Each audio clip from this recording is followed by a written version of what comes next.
Have you ever think that इंसान को असल में कौन सी चीज़ जोड़ती है?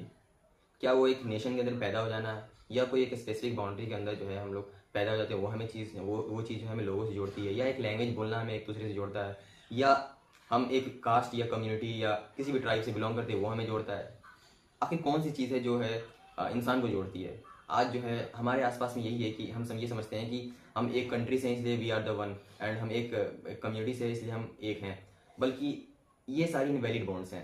अगर हम लोग देखें, अगर ऐसा होता तो जो वर्ल्ड में जो है कहीं सिविल वार की कंडीशन बनी हुई है, कोई अपने ज़मीन के लिए लड़ रहा है, कोई अपने राइट्स के लिए लड़ रहा है, कोई अपने इंटरेस्ट के लिए लड़ रहा है, कोई अभी जो वर्ल्ड वार की कंडीशन बनी हुई है जस्ट एज कि रशिया यूक्रेन और सूडान में जो सिविल वार हो रहा है, और जो है गाज़ा और फ़लस्तीन में वार हो रहा है, और इंडिया में सिविल वार की कंडीशन बनी हुई है in between Hindus and Muslim. तो अगर हम लोग ये गौर करें तो पता ये चलता है कि जो हम लोग ये समझते हैं कि एक लैंग्वेज बोलना, या एक कम्युनिटी से बिलोंग करना, या एक कंट्री से बिलोंग करना, या एक नेशन से बिलोंग करना जो है हमें नहीं जोड़ती है। तो आखिर कौन सी चीज़ है जो हमें जोड़ती है?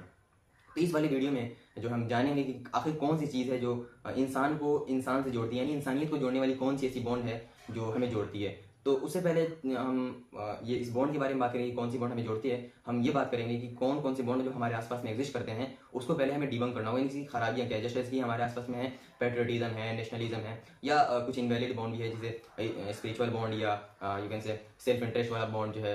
वो चीज़ें जो हैं उसको हम पहले डिबंक करेंगे, उसके लिए एक्सपोज करेंगे आखिर क्या खराबी है इसमें। तो सबसे पहले हम लोग बात कर लेते हैं पैट्रियोटिक बॉन्ड के बारे में। पैट्रियोटिक बॉन्ड क्या है? पैट्रियोटिक बॉन्ड जब लोग जो हैं एक पार्टिकुलरली ज्योग्राफी के बेस पे या लैंड के बेस पे अपने आप को इमोशनली अटैच फील करते हैं, तो उसे हम लोग पैट्रियोटिक बॉन्ड कहते हैं।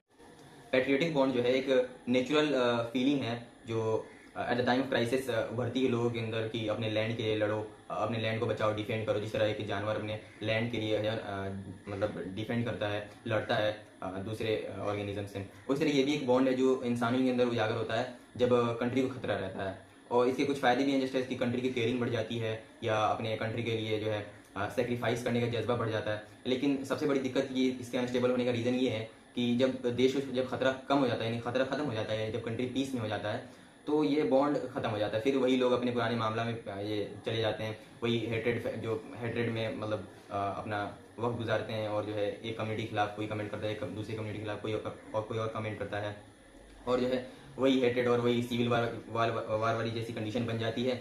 और फिर जैसे कि अभी एक पेट्रोटिज्म का एग्जांपल अभी लाइव ये चल रहा है कि इजराइल और फ़लस्तीन के बीच में जो है फ़लस्तीन के सारे लोग जो हैं बिल्कुल अपने लैंड के लिए इजराइल से लड़ रहे हैं, हर चीज़ छोड़ दिया है। स्टूडेंट हो, टीचर हो, वर्कर हो, डॉक्टर हो, सारे लोगों ने ये सेक्रीफाइस किया इस अपने कंट्री को डिफेंड करने के लिए।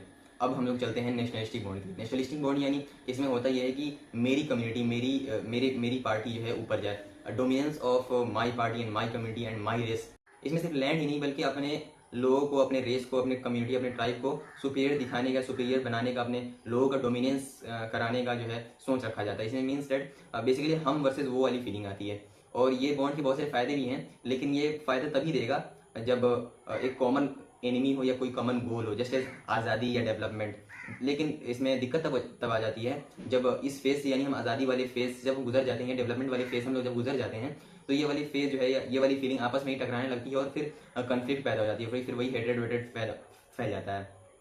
इसका एग्जांपल ये है कि एक जब मतलब नाजी जर्मनी में एडोल्फ हिटलर जो था, उसने नेशनलिज्म को इतने एक्सट्रीम लेवल पे ले गया था कि जो है नॉर्डिक आर्यंस वहाँ के जो थे अपने आप को इतना सुपीरियर समझने लगे थे, और उन्होंने बिल्कुल इंसानियत को भुला ही दिया था। और जिसकी वजह से क्या हुआ कि 60 लाख प्लस लोगों को मारा गया, और वर्ल्ड वार 2 तो हुआ ही। और ये जो दो सिस्टम, जो पेट्रियोटिज्म और नेशनलिज्म जो है वाइडली एक्सेप्ट करी गई हैं by the nations, and there are some invalid bonds also, जैसे such as spiritual bond and the bond of self interest. ये दोनों बहुत कोई सिस्टम इससे इमिनेट नहीं होता है। जस्ट एज कि स्पिरिचुअल बॉन्ड में तो सबसे बेसिक चीज़ ये है कि we belong to one god, यानी हमारा क्रिएटर एक है, तो चलो हम एक क्रिएटर के बेसिस पे अपने आप को एक यूनाइट करते हैं। मगर यहाँ इस आर्ग्यूमेंट में इतने ज़्यादा कंट्रोवर्सीज हैं, just as there are so many religions जो नहीं मानती ही हमें बनाने वाला कोई एक गॉड है। तो ये बिल्कुल इनवैलिड बॉन्ड है कि हम मतलब एक बेसिकली स्पिरिचुअल बॉन्ड से हम अपने आप को यूनाइट करें। हाँ, इसमें और कर सकते हैं, अगर ऐसा स्पिरिचुअल बॉन्ड हो जिससे एक सिस्टम निकलता हो, सिस्टम इमिनेट होता हो, तो फिर हम इसको यूज़ कर सकते हैं for our unity. And the second one that we have talked is the bond of self interest. Bond of self interest में एक बेसिकली सबसे चीज़ ये है कि अगर मुझे आपसे फ़ायदा हो रहा है, या तो मैं आपसे इंटरेस्ट मतलब तो मैं आपसे बिल्कुल अटैच हूँ, या हम दोनों दो लोग जो है एक बॉन्ड में हैं, जब इंटरेस्ट खत्म तो फिर बॉन्ड भी खत्म हो जाता है। तो ये बिल्कुल दो इनवैलिड बॉन्ड है, जिसको कुछ लोग अपने पर्सनल इंडिविजुअल लोग जो है अपनी ज़िंदगी में लाते हैं लोगों को जोड़ने के लिए, बट ये it is not a valid bond, और ये कोई बहुत बड़ा चीज़ मतलब कोई बहुत बड़ी चीज़ नहीं है जो लोगों को जोड़ सके। और इसके बाद हम लोग बात करते हैं, जो हमने शुरू में बात करा था कि आखिर कौन सी चीज़ है जो इंसानियत को जोड़ती है, जो इंसानों को जोड़ती है, हकीकी मायने में जो इंसान को जोड़ती है वो क्या है। तो वो जो इंसानों को जोड़ती है वो है आइडियोलॉजी वाली बॉन्ड। आइडियोलॉजिकल बॉन्ड जो है इंसानों को जोड़ती है। अब इंसानों को कैसे जोड़ती है, या जो नेशनलिस्टिक बॉन्ड से, पेट्रोटिज्म बॉन्ड से, या ये जो इनवैलिड बॉन्ड जो हमने बात करी, इससे कैसे वो अलग है, इसके बारे में हम जानेंगे। Okay, let's talk about the ideological bond. Ideological bond क्या है? आइडियोलॉजिकल बॉन्ड एक ऐसा बॉन्ड है जिसमें लोग एक शेयर्ड विजन और एक कॉमन पर्पस और एक गोल के लिए अपने आप को कनेक्ट करते हैं, एक थॉट की बेसिस पे अपने आप को कनेक्ट करते हैं। इसमें कोई लैंग्वेज का बैरियर नहीं होता है, कोई नेशन का बैरियर नहीं होता है, कोई बॉर्डर का बैरियर नहीं होता है, और कोई भी रेस का बैरियर नहीं होता। बस एक जैसे सोच विचार होने चाहिए।